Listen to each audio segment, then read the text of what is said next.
역사를 대하는 사람들의 그 두 가지 부류가 있습니다. 하나는 그 역사를 무시하거나 잊어버리는 것이고, 또 다른 하나는 역사를 통해 현재를 살아가는 삶의 지혜를 배우는 사람들입니다. 이 역사를 히스토리라고 그러죠. 그분의 이야기입니다. 바로 성경 66권의 그분 예수 그리스도를 말씀하고 있는데, 3,500년 전에 히브리 민족을 구원하신 바로 그 예수 그리스도의 이야기가 역사입니다. 우리는 아주 오랫동안 우리가 알지 못하고, 그리고 들어보지 못했던 그 민족을 구원하신 그 예수님에 대한 이야기를 성경을 통해서 읽고, 그리고 깨닫고 있습니다. 그 출애굽의 여정 속에 나타난 그 예수 그리스도의 그림자를 지금 저와 여러분은 찾아가고 있는 것입니다. 특별히 출애굽기 16장 이 만나 사건을 통한 가르침은 우리의 의지나 노력이나 혹은 수고가 아닌 우리보다 앞서가시는 주님의 베푸시는 하늘의 그 신령한 은혜를 경험하는 삶을 교훈하고 있습니다. 홍해를 육지처럼 건넌 이스라엘 백성들은 새로운 장애를 만나게 됩니다. 그것이 굶주림과 그리고 목마름에 관한 문제입니다. 인간의 기본적인 욕구죠. 애굽을 떠난 지 한 달이 되었으니 그들이 준비한 음식도 동이 나왔을 때입니다. 장자 재앙을 통해서 하나님의 말씀에 대한 절대적 복종만이 최우선적인 삶임을 배웠음에도 그들은 배고픔과 갈증 앞에서 다시 불평하게 됩니다. 하나님 그들에게 한 달도 1년도 아닌 무려 40년 동안이나 밤에는 고기로, 그리고 이른 새벽에는 만나를 내려 그들의 허기짐을 채워 주셨습니다. 이 만나를 히브리어로 마누라고 하는데, 그 말의 뜻이 이것이 무엇이냐입니다. 좀 우리식으로 표현하면 뭐야 이게, 이런 표현입니다. 경이롭고, 그리고 하나님의 은혜에 대한 감사의 의미보다는 경멸하고, 도대체 이게 뭐냐라고 조롱하는 듯한 그런 의미가 담겨져 있는 것을 우리는 알게 됩니다. 나중에 예수님의 그 제자가 되었던 나다나엘도 나사렛에서 무슨 선한 것이 날 수 있겠느냐라고 예수님의 존재에 대해서 부정하고, 그리고 경멸했던 것을 우리는 기억합니다. 똑같은 음식도 며칠 혹은 몇 달 먹으면 질리는 것이 인지상정입니다. 그러나 하나님께서 그들에게 베푼 이 광야의 식탁은 맛과 배부름의 충족을 위한 식탁이 아니라 매 순간 날마다 하나님의 은혜를 경험하는 광야 훈련의 새로운 커리큘럼이었습니다. 모세에게 이렇게 말씀하셨습니다. 그때 여호와께서 모세에게 이르시되 보라, 내가 너희를 위하여 하늘에서 양식을 비같이 내리리니 백성이 나가서 일용할 것을 날마다 거둘 것이라. 이같이 하여 그들이 내 율법을 준행하나 아니하나 내가 시험하리라. 그들은 허기짐을 호소했을 때 하나님께서 허락하신 그 만나는 사실은 그 허기짐에 대한 그 문제에 대한 해결보다는 문제를 대하는 그들의 믿음을 시험하기 위함이었던 것이었습니다.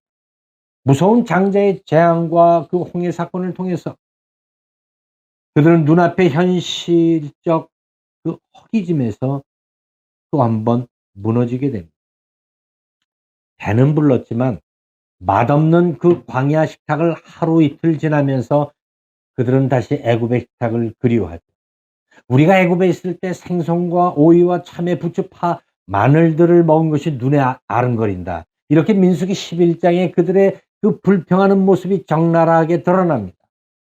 하나님의 은혜를 한순간 잊고 사는 저와 여러분의 모습이 아닌가 생각하게 됩니다.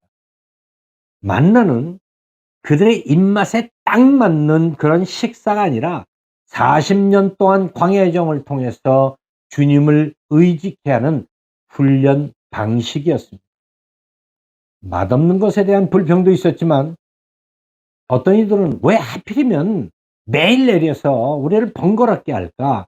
일주일이나 혹은 한 달에 한 번씩 줘서 먹게 하면 좀 어땠을까? 이런 생각을 하는 자들도 있었을 것입니다. 어떤 훈련도 이 반복을 통해서 몸과 정신에 스며들게 되어 있습니다. 번거롭지만 그러한 매일매일의 훈련의 과정을 통해서 그들은 애굽에 젖었던 문화를 버리게 되고, 그리고 욕심도 내려놓게 하는 것입니다.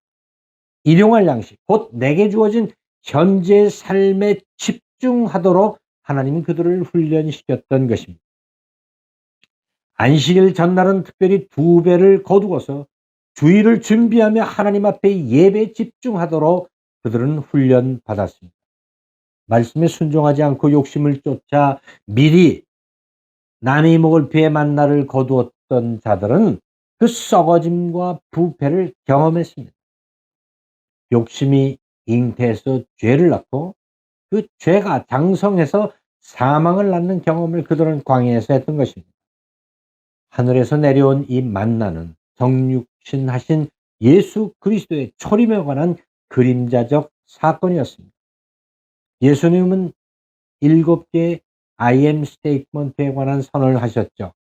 그 중에 하나가 나는 생명의 떡이다 라고 하는 선언입니다. 주님이 이렇게 말씀하십니다.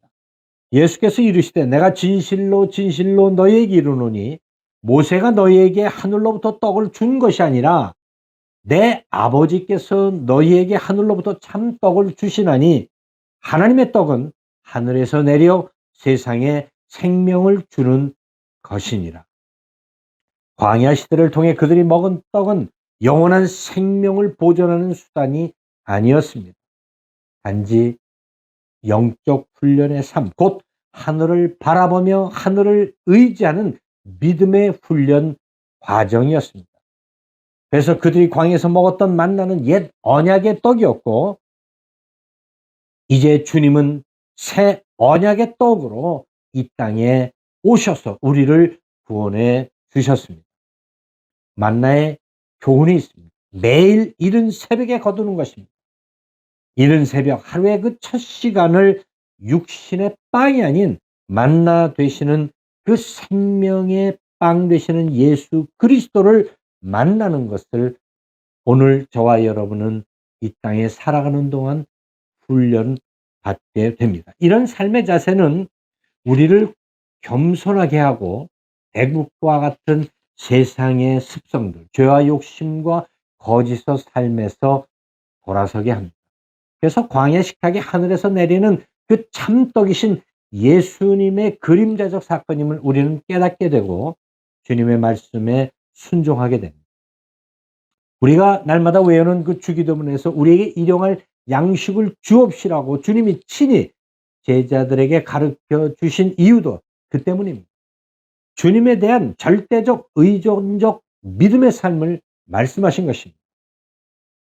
주님은 늘 이른 새벽이면 한적한 곳을 찾으셨습니다.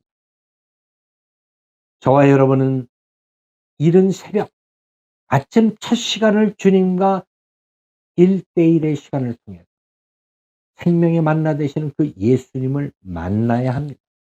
요즘 점점 새벽 기도가 축소됩니다. 여러분, 팬데믹이 우리에게 주신 또 하나의 기회가, 그러나 이 새벽에도 온라인을 통해서 예배를 드릴 수 있다는 사실입니다. 혹은 아침의 첫 시간을 정말 주님과 1대1의 깊은 교제 시간으로 만들어 놓고 지내는 그런 많은 성도들이 늘어나고 있음을 봅니다. 마지막 때이기 때문에 더 생명의 만나 되시는 예수님과의 깊은 교제가 필요함을 깨닫게 됩니다. 유월절 심판 새벽에 이루어졌습니다. 홍해 새벽에 갈라졌습니다. 이제 부활하신 주님께서 그 새벽에 제자들을 찾으셨던 것처럼 저와 여러분을 찾으십니다.